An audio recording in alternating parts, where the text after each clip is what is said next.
مولانا مولانا مولانا بڑا مشہور شبد ہے اور بہت زیادہ ذکر ہوتا ہے اس شبد کا اکثر۔ آج اس شبد کے بارے میں بتاؤں گا دوستو، اور ایسی جانکاری دوں گا کہ آپ میں سے زیادہ تر لوگ حیران رہ جائیں گے اور شاید کچھ لوگ ناراض ہو جائیں۔ ناراض مت ہونا دوستو، میں ہوں معین شمسی اور یہ چینل ہے مائی ہندی مائی اردو۔ ہمارے ویڈیوز کا مقصد صرف گیان پھیلانا ہوتا ہے، نالج دینا ہوتا ہے اور کوئی مقصد نہیں ہوتا۔ اس لیے گیان میں ودھی کرنے کا شوق ہے، اپنی نالج میں اضافہ کرنے کا اگر آپ کو شوق ہے تو اس چینل کو دیکھا کریے۔ جلدی سے ٹاپک پر آتا ہوں۔ مولانا مولانا شبد کا ارتھ کیا ہے یہ بتانے سے پہلے میں آپ کو بتا دوں کہ مولانا کسی بھی انسان کو نہیں کہنا چاہیے۔ کہیے، اچھل پڑے نا، غصہ مت کرنا یار۔ مولانا کسی بھی انسان کو نہیں کہنا چاہیے کیونکہ مولانا شبد عربی کا ہے اور یہ دو شبدوں کے جوڑ سے بنا ہے، ایک مولا، دوسرا نا۔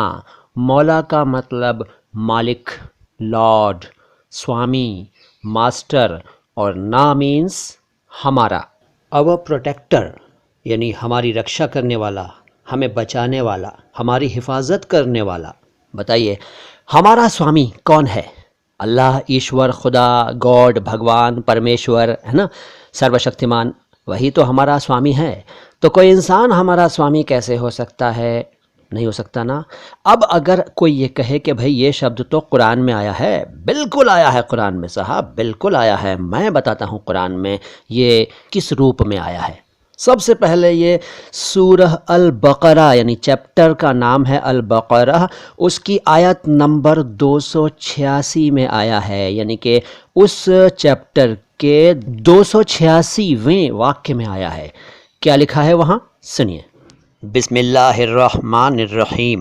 لا یکلف اللہ نفسا الا وسعها لها ما کسبت وعلیہا ما اکتسبت ربنا لا تؤاخذنا ان نسینا او اخطانا ربنا ولا تحمل علینا اصرا کما حملته علی الذین من قبلنا ربنا ولا تحملنا ما لا طاقة لنا به واعف عنا واغفر لنا وارحمنا انت مولانا فانصرنا علی القوم الکافرین۔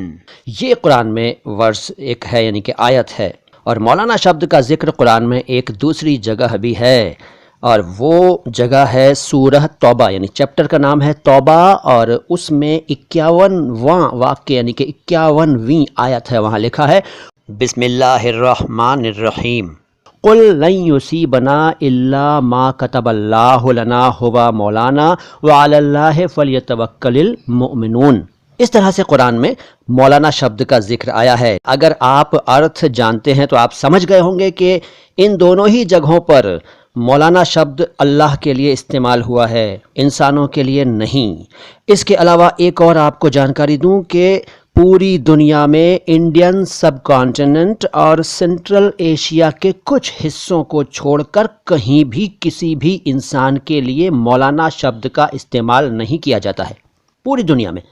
اسلام کے کتنے بڑے بھی اسکالرس ہوں، کتنے ودوان ہوں، کتنے بھی جانکار ہوں، ان کو مولانا نہیں کہا جاتا، لیکن ہمارے انڈین سب کانٹیننٹ میں، ہمارے ہندوستان میں اور پڑوسی ملکوں بنگلہ دیش، پاکستان وغیرہ میں تھوڑی سی جانکاری دین کی، دھرم کی، اسلام کی تھوڑی سی جانکاری رکھنے والے کو بھی مولانا کہہ دیا جاتا ہے، اور تو اور داڑھی اگر کوئی رکھ لے تو صاحب وہ بھی لوگوں کی نظر میں مولانا ہو جاتا ہے۔ مولانا مولانا ایک دوسرے کو کہتے ہیں۔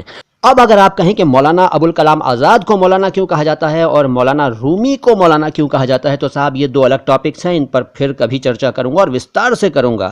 اور اگر کوئی یہ کہے کہ من کنت مولا فعلی مولا، یہاں بھی تو مولا خدا کو نہیں کہا گیا، تو بھائی اس کے بارے میں بھی وستار سے بتا دوں گا۔ سب کچھ اسی ویڈیو میں بتا دوں تو بات بہت لمبی ہو جائے گی۔ مولانا شبد کے بارے میں بتانا میرا مقصد ہے یہاں پر، اور وہ میں بتا رہا ہوں۔ یہاں یہ بھی بتا دوں کہ مولا اس غلام کو بھی کہتے ہیں جسے آزادی مل گئی ہو۔ اب تو داس یعنی کہ غلام ہوتے نہیں، لیکن پہلے کے زمانے میں جب داس پرتھا پرچلت تھی، اس زمانے میں جس داس کو آزادی، جس غلام کو آزادی مل جاتی تھی، اسے بھی مولا کہہ دیا کرتے تھے۔ لیکن ہمارے بھارتی سب کانٹیننٹ میں مولانا تو کسی کو بھی کہہ دیا جاتا ہے، اور جن کو کہا جاتا ہے وہ خود کو بھی، کئی لوگ ایسے ہیں کہ خود کو بھی مولانا کہلواتے ہیں اور کہتے ہیں، اور تو اور وہ اس کی ویاکھیا